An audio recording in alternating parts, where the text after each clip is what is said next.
इस कार्यक्रम के अध्यक्ष महोदय व साथियों, CITU का स्थापना दिवस आज हम मना रहे हैं और ये स्थापना दिवस केवल करनाल में नहीं है केवल बल्कि राष्ट्रीय स्तर पे मनाया जा रहा है। साथियों ने बताया है कि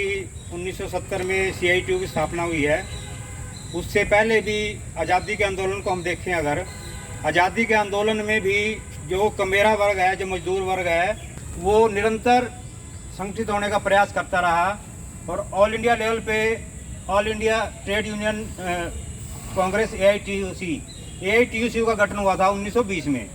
और 1920 के बाद लगातार एक तरफ आज़ादी की बात थी और दूसरी तरफ ये किसान मजदूर एकता की बात थी। तो उसके बाद अखिल भारतीय किसान सभा, उसका भी 1936 में गठन हुआ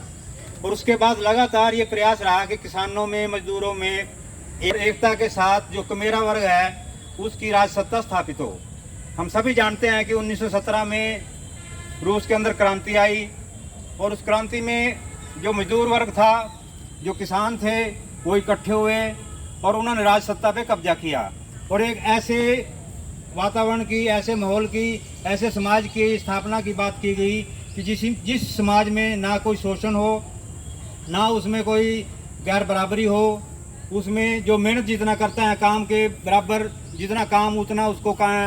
दाम मिले। और इसके साथ साथ ये भी था कि बराबर की व्यवस्था स्थापित हो। पूंजीवादी समाज में हम सभी जानते हैं कि पैसा एक तरफ है और जो कमेरा वर्ग है वो एक तरफ है। जो मेहनत की लूट है वो लगातार जारी रहती है। उसको ख़त्म करने के लिए 1917 में रूस में क्रांति आई, मजदूर वर्ग की जो सरकार की वहाँ सत्ता बनी और अंतर्राष्ट्रीय स्तर पे ये जानकारी मिली कि मजदूर वर्ग की भी सत्ता हो सकती है, मजदूर वर्ग भी काबिज हो सकता है। उससे पहले अगर हम समाज को देखें तो समाज में निरंतर विकास है। चाहे पहले वो आदिम साम्यवाद की दास प्रथा की बात है, चाहे वो सामंती प्रथा की बात है, चाहे वो पूंजीवाद की बात है, इन सभी जो व्यवस्था रही हैं उसमें लूट की बात रही है। जो हमारी मेहनत है उसकी लूट होती रही है और बराबरी की कहीं बात नहीं थी। तो ये जो समाजवादी व्यवस्था है जिसके बारे में 1917 के बाद एक तरह से एक विचार आया और मार्क्स ने एक जो विचार दिया था उसको आगे बढ़ाने की बात की गई। तो CITU का झंडा, जो लाल झंडा है, वो निरंतरता में उस विचार को आगे बढ़ा रहा है और ये निरंतरता में ये प्रयास रहा है CITU का कि न केवल मजदूर वर्ग बल्कि जो भी कमेरा वर्ग है, चाहे वो कर्मचारी हैं, चाहे वो किसान हैं, चाहे वो खेत मजदूर हैं, उन सभी को संगठित करते हुए,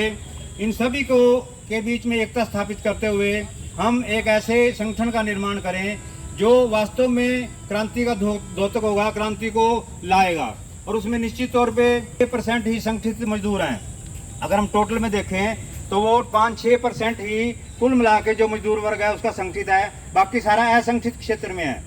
तो उन जो मजदूर हैं उनको भी इकट्ठा करना, गांव के स्तर पे हम देखते हैं जो गरीबी है वो क्या हालात है उसको समझने की बात भी है। और इसके साथ साथ ये भी है कि अभी हमने पिछले दौर में देखा है, अभी मास्टर जी बात कर रहे थे जो परसों की रैली, उससे पहले भी किसान आंदोलन हुआ।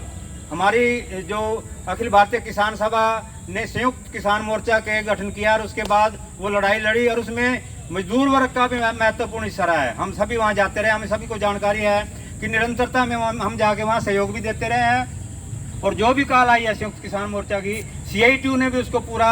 करने का प्रयास किया, उसमें शामिल रहे हैं। इससे पहले भी अभी 5 अप्रैल को दिल्ली में रैली थी और उस दिल्ली रैली में किसान भी इकट्ठे थे, मजदूर भी इकट्ठे थे, खेत मजदूर भी इकट्ठे थे। तो इन तीनों के संगठनों को इकट्ठा करते हुए एक व्यापक एकता की बात कही गई और आगे जो आने वाला दौर है उसमें अभी जो बात की जा रही है वो अकेले की लड़ाई नहीं है, एक सामूहिक, एक साझा और सामूहिक तौर पे जब मेहनत का वर्ग इकट्ठा होगा तो निश्चित तौर पे उसमें जीत भी हासिल होगी।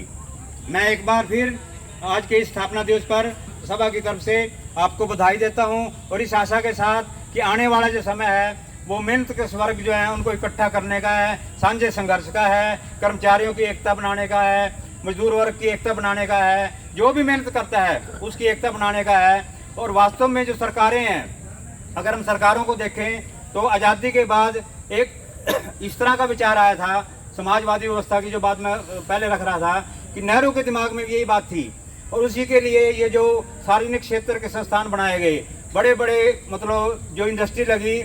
वो सार्वजनिक क्षेत्र में लगी, महकमे बने, महकमों में रोजगार मिला, गरीब आदमियों को, गरीब बच्चों को रोजगार मिला, और उस रोजगार को बढ़ाते हुए एक जो गरीब तबका था उनका कुछ ना कुछ मतलब आर्थिक तौर पे भी